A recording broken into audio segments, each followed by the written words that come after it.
Lenskart solution അവരുടെ Q2 result announce ചെയ്തിട്ടുണ്ട്. September എൻഡായി quarter result ആണ് അനൗൺസ് ചെയ്തിരിക്കുന്നത്.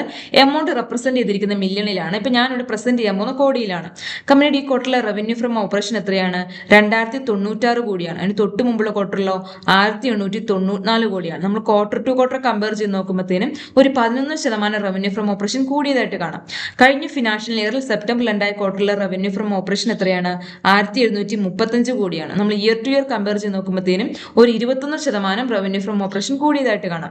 അതുപോലെ കമ്പനിയുടെ ടോട്ടൽ ഇൻകം നോക്കുവാണെങ്കിൽ ഈ ക്വാർട്ടറിൽ 2129 കോടിയാണ്. അതിന് തൊട്ട് മുമ്പുള്ള ക്വാർട്ടറിലോ 1946 കോടിയാണ്. നമ്മൾ ക്വാർട്ടർ ടു ക്വാർട്ടർ കമ്പയർ ചെയ്ത് നോക്കുമ്പോഴത്തേനും ഒരു 9% ടോട്ടൽ ഇൻകം കൂടിയിട്ടുണ്ട്. കഴിഞ്ഞ വർഷം സെപ്റ്റംബർ എൻഡായ ക്വാർട്ടറിലെ ടോട്ടൽ ഇൻകം എത്രയാണ്? 1905 കോടിയാണ്. നമ്മൾ ഇയർ ടു ഇയർ കമ്പയർ ചെയ്ത് നോക്കുമ്പോഴത്തേനും ഒരു 18% ടോട്ടൽ ഇൻകം കൂടിയതായിട്ട് കാണാം.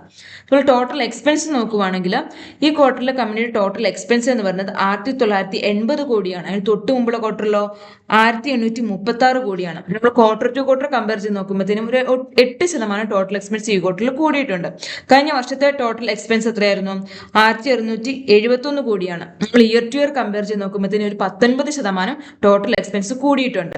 നമ്മൾ ഇനി കമ്പനിയുടെ നെറ്റ് പ്രോഫിറ്റ് ആഫ്റ്റർ ടാക്സ് നോക്കുവാണെങ്കിൽ ഈ ക്വാർട്ടറിൽ 103 കോടിയാണ്. അതിന് തൊട്ട് മുമ്പുള്ള ക്വാർട്ടറിലോ 61 കോടിയാണ്. നമ്മൾ ക്വാർട്ടർ ടു ക്വാർട്ടർ കമ്പയർ ചെയ്ത് നോക്കുമ്പോഴത്തേനും ഒരു 69% നെറ്റ് പ്രോഫിറ്റ് ഈ ക്വാർട്ടറിൽ കൂടിയിട്ടുണ്ട്. കഴിഞ്ഞ വർഷം സെപ്റ്റംബറിൽ ഉണ്ടായ ക്വാർട്ടറിലെ നെറ്റ് പ്രോഫിറ്റ് എത്രയായിരുന്നു? 86 കോടിയാണ്. നമ്മൾ ഇയർ ടു ഇയർ കമ്പയർ ചെയ്ത് നോക്കുമ്പോഴത്തേനും ഒരു 20% പ്രോഫിറ്റ് കൂടിയതായിട്ട് കാണാം. അതുപോലെ കമ്പനിയുടെ EPS ഏർണിംഗ് പെർ ഷെയർ നോക്കുവാണെങ്കിൽ ഈ ക്വാർട്ടറിൽ 0.61 പൈസയാണ് വരുന്നത്. അതിന് തൊട്ട് മുമ്പുള്ള ക്വാർട്ടറിലോ 0.36 പൈസയാണ്. നമ്മൾ ക്വാർട്ടർ ടു ക്വാർട്ടർ കമ്പയർ ചെയ്ത് നോക്കുമ്പോഴത്തേനും ഒരു 69% EPS കൂടിയതായിട്ട് കാണാം. അതുപോലെ ഇയർ ടു ഇയർ നോക്കുവാണെങ്കിലോ കഴിഞ്ഞ വർഷം സെപ്റ്റംബറിൽ ഉണ്ടായ ക്വാർട്ടറിലെ EPS എത്രയാണ്?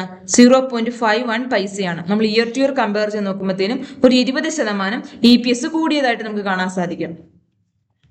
നമുക്ക് ഈ ഇൻകം സ്റ്റേറ്റ്മെന്റ് ഒന്ന് സമ്മറൈസ് ചെയ്ത് നോക്കുവാണെങ്കിൽ revenue from operation quarter to ക്വാർട്ടറും ഇയർ ടു ഇയറും നമുക്കൊരു ഗ്രോത്ത് കാണാൻ സാധിക്കും. അതുപോലെ എക്സ്പെൻസ് ക്വാർട്ടർ ടു ക്വാർട്ടറും ഇയർ ടു ഇയറും കൂടിയിട്ടുണ്ട്. അതുപോലെ പ്രോഫിറ്റ് ആഫ്റ്റർ ടാക്സ് നോക്കുവാണെങ്കിൽ ക്വാർട്ടർ ടു ക്വാർട്ടറും ഇയർ ടു ഇയറും നമുക്കൊരു നല്ല ഗ്രോത്ത് കാണാൻ സാധിക്കും. അതുപോലെ EPS-നാണെങ്കിലും ക്വാർട്ടർ ടു ക്വാർട്ടറും ഇയർ ടു ഇയറും നമുക്കൊരു ഗ്രോത്ത് കാണാൻ സാധിക്കും. നമ്മളൊന്ന് സമ്മറൈസ് ചെയ്ത് പറയുവാണെങ്കിൽ കമ്പനിക്ക് ക്വാർട്ടർ ടു ക്വാർട്ടറും ഇയർ ടു ഇയർ നല്ല രീതിയിൽ ഗ്രോത്ത് ഉണ്ട്. അതായത് റവന്യൂ ഫ്രം ഓപ്പറേഷൻ നല്ല രീതിയിൽ കൂടിയിട്ടുണ്ട്. പ്രോഫിറ്റ് ആഫ്റ്റർ ടാക്സ് പാറ്റ് കൂടിയിട്ടുണ്ട്. EPS ഒക്കെ ആണെങ്കിലും നല്ല രീതിയിൽ കൂടിയിട്ടുണ്ട്.